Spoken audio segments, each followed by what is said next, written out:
Today, we're making Sotteok Sotteok. Let's get right to it. In a medium pot, boil 2 cups of water, and while you're waiting for it to boil, create small cross-diagonal slits on the front and the back of the cocktail sausages like so. When you're done, it should look like this.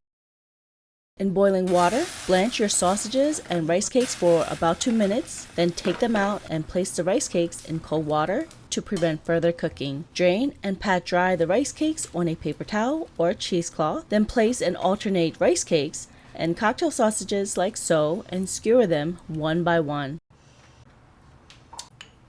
Brush them with a bit of avocado oil or neutral oil on both sides and place it on the side.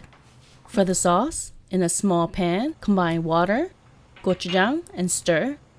Add ketchup, minced garlic, honey, while continuing to stir, brown sugar, mirin, soy sauce, sesame oil, and keep stirring on medium-low to low heat until the sauce thickens. In a medium non-stick frying pan, add a bit of oil, then add the 4 skewered rice cakes and sausages on medium to medium-low heat for about 1 to 2 minutes per each side.